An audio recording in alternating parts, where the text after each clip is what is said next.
Hello, hello, hello, hello, hello. How are you? Welcome to the podcast. My name is Charles. I am an Igbo man from Anambra State. I am from Njikoko local government area of Anambra State. I am gay. I am out. I am okay with who I am. It has been a journey. It has been a journey. It has been a journey of ups and downs, craziness, waywardness, and people moving mad.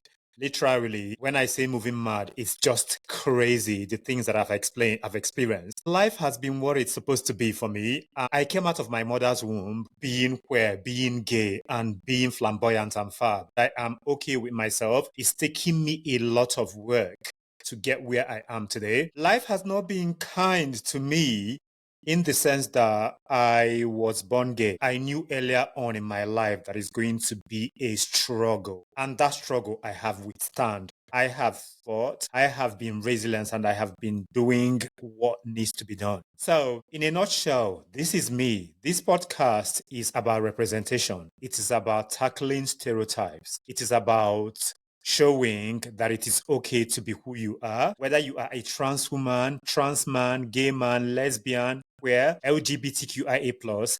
This is a place for us. This podcast is going to be about interviews, about representation, and we are going to be speaking to a lot of people. So it could be about fashion, relationships, and everything that I'm interested in.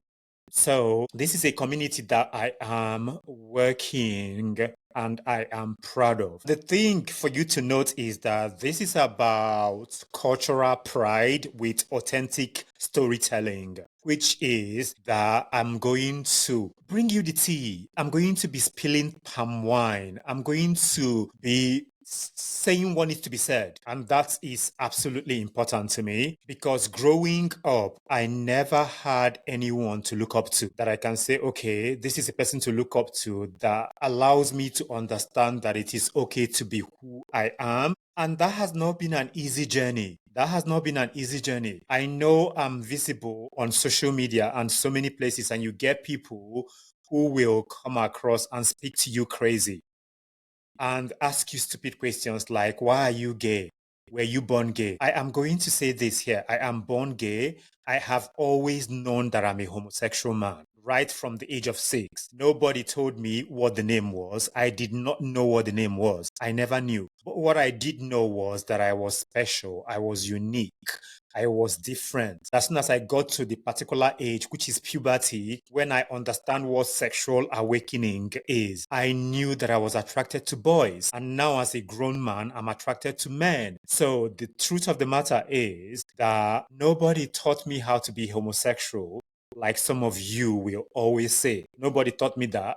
I am who I am, and who I am is not shameful. Who we are as a people, as gay people, as queer people, is not a taboo. It is not something that you learn. So this is the journey that I have been on, and I continue to be on this journey. Because life is a journey, it is a learning curve, and we are going to learn together through this authentic storytelling.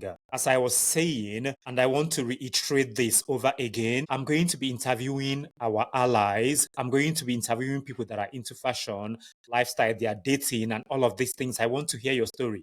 You don't have to be a queer person, LGBTQIA+. You don't have to be of the community to support us and for you to be here. So get ready and go on this journey with me. My story hasn't been all glamorous. It's not something that is rosy. It has been full of ups and downs. It has been.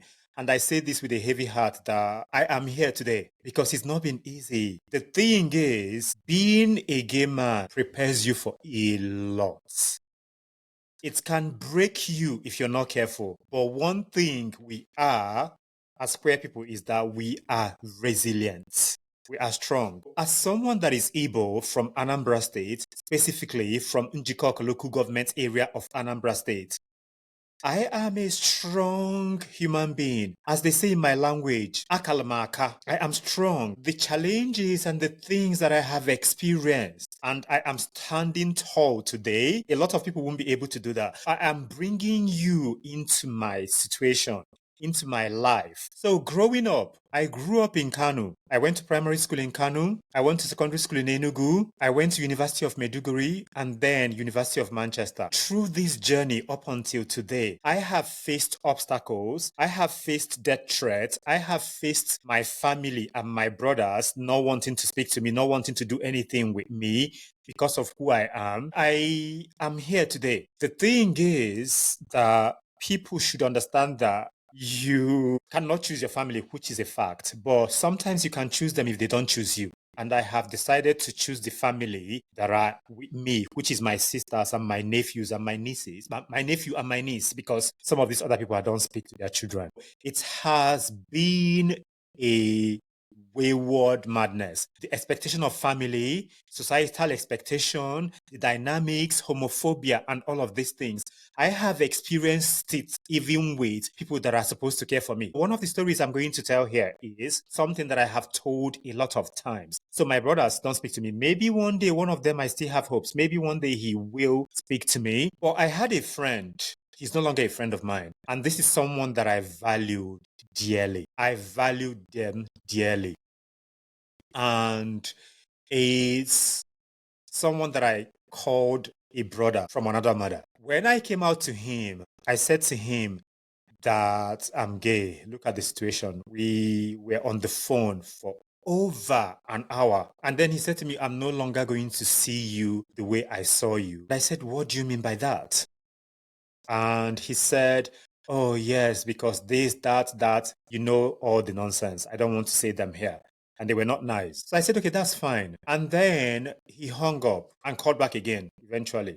And then said, oh, I did this. I was wrong in the way I approached this. So I said, that's fine. We then began the conversations. Again, it got to a point where he said to me that I don't know if I want to be your friend anymore because I can't see. He repeated the same thing he said, but differently because I see you differently. I said to him, can I ask you a question? If your child, your son specifically, tomorrow says to you, Daddy, I am gay, I am a homosexual, what would you say to your child? He said to me, I will kill my child. And I said to him, you're not going to get away with that. What is so crazy is the way he said it, that I am going to kill my child in a way that nobody is going to find out. That was really disgusting.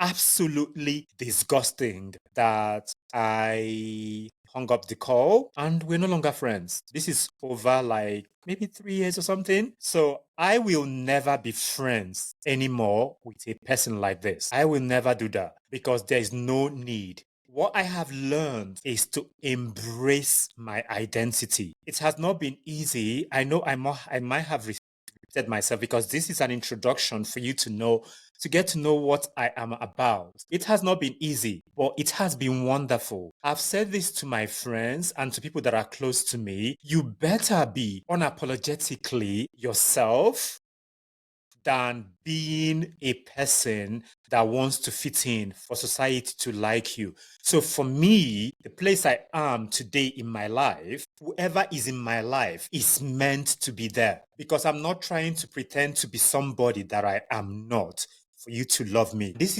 is something that has to go out to every LGBTQIA plus individuals, that you don't have to be somebody that you are not for people to love you. The thing is, you don't have to be out. I have said this on numerous occasions that you do not have to be out, but what you have to be and do for yourself is to be at peace with who you are. You don't have to speak it, you don't have to tell it to the whole world, but love yourself and be unapologetically yourself because who you are is not a sin. It is not a taboo. I understand the complexity and the fact that we may come from a society where they feel, I'm saying this in quote, that homosexuality and queerness is not something that is of African. I am telling you this here that it is of African. It is of Africa. What is making it seem as if it's not something that is accepted in our society is because of colonization. And you have to know this. I'm going to say this. I'm going to go as far as to say that some of these people who come to speak crazy to queer people and to gay people and things like this, they are brainwashed. They weaponize their madness. They conflict religion and their culture. When you speak to certain people and you say to them, how is this not your culture? They will be like, oh, my culture says this, but what they are quoting for you is religion, which is absolutely mad. Sometimes I look at these people, I'll be like, you are suffering from religion delulu. And that is a problem. That is a massive problem that needs to be dealt with. For me, I grew up in a family where we are raised Catholics. I don't really care about these things anymore because of all the things that has happened to me as a human being. Knowing who I am as a gay man has been with religion. It has never served me well at all. Actually, it has been used as a weapon to make me feel less than human. And that is why whenever I speak, I say that religion is a massive problem in the sense that some of these people use it as a fear mongering tool to make you to be obedient. They select the things that they want to say and they adhere to those things. And they choose those things that they want to weaponize against queer people and make us feel like shit. And that's not okay. I am not going to subscribe to that version of religion. So, in coming to the complexity about who we are, if you are someone that is of African descent, you are a black man, you are from Nigeria, Ghana, anywhere, homosexuality has always been something that is in Africa. That's what it is. So, is homophobia going to be something that you're going to face? Yes, I have faced that a lot, and still I rise.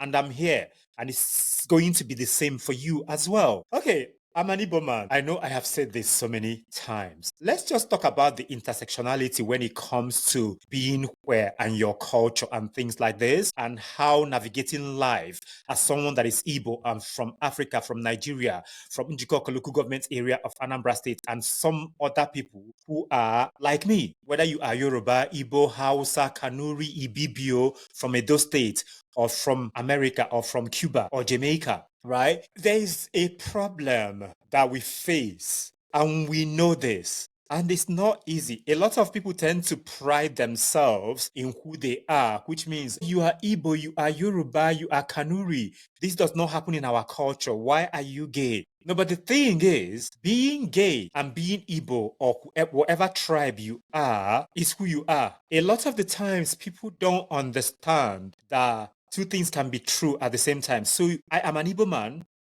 I'm gay. I know that culturally, the Igbo people pride themselves about being Igbo. That's why I get some of these insults where people will come to me and say, why are you saying that you are Igbo and gay? Yes, I am Igbo and gay. That's who I am. That is my identity. And that is never going to change. And that is the same for every other person. Whether you are Hausa, Yoruba, Kanuri, Ibibio, your Calabar, and all of these things, that is true. So the complexity in navigating these spaces sometimes can be difficult for a lot of us. But what I want you to understand is that you should be proud of who you are because being Igbo and being gay is a lot of difficulty. You're going to face challenges. You're going to face difficulties. So it's for someone that is from Ghana, that is Ghanaian and is gay. You're going to face some problem. The Igbo people really, really are wild sometimes because some of you should be thanking me for saying the fact that I'm an Igbo man and I'm not trying to deceive anybody. I'm not trying to lie and pretend to be someone that I'm not. I'm not trying to conform to society standards of me being a straight man and follow this heteronormative nonsense of pretending that I'm not queer and then get married to a woman and then cheat behind their back with men. That is not something that I'm going to do. I will never, ever subscribe to that. I am going to say this. If you are someone of African descent, you're from Nigeria, you're Igbo, you're Yoruba, you're Hausa, you're Kanuri, there's pride in who you are and say who you are with your full chest because that's who you are.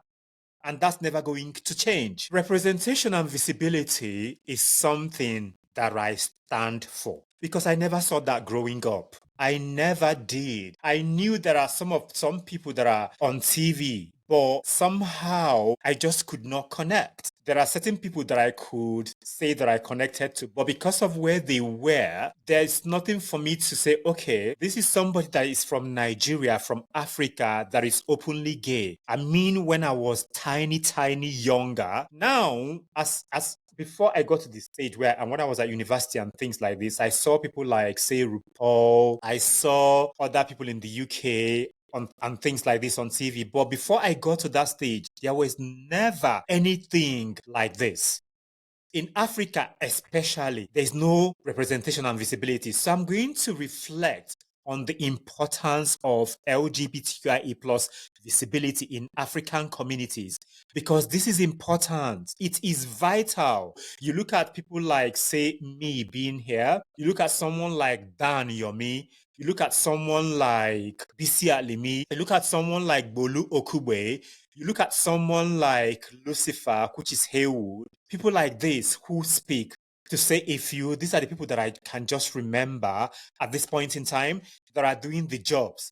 And there are other people that I don't know about. But representation and visibility is absolutely important because we need to tackle these barriers. We need to amplify queer voices. We need to speak about things. And it is important. With this podcast going forward, as I said, I'm going to be interviewing a lot of people. And there's going to be queer representation. There's going to be allies. There's going to be a lot of things. It's not necessarily going to be all about this. But I urge you to understand that we need to represent. We need to slay stereotypes. Looking at countries in Africa and Nigeria and things like this, we need to amplify queer voices. And that's what I'm doing. That is why this podcast is called Igbo, Queer, and Unfiltered.